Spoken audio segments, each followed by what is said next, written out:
Hi everybody, I am your host Brian Mullins the Fox, and welcome to episode 5 of Setting the Pace. Now let's get into fallacies again, the first time in like 5 years or something, in a video on its own, as a part of the series.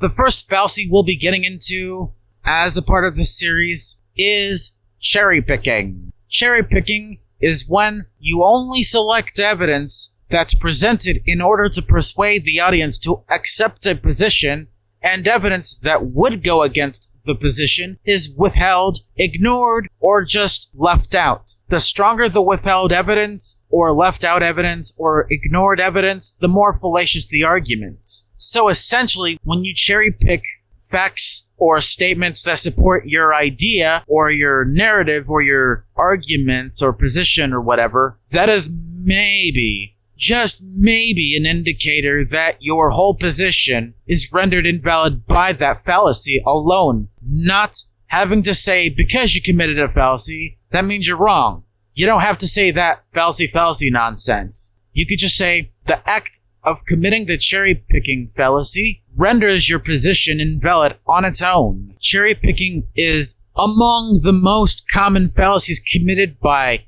people like flat earthers, young Earth creationists, climate change deniers, statisticians, conspiracy theorists, anti-vaxxers, some people amongst the quote-unquote trust the science crowd, etc. So be wary of people or groups of people who commit this fallacy, and whoever commits this fallacy against you or towards you, point it out and just call them out on it. That the act of cherry-picking renders an entire position, much less their position, invalid on its own. Alright? Thank you for watching this episode of Setting the Pace. I have been your host, Brian Mullins the Fox, signing out.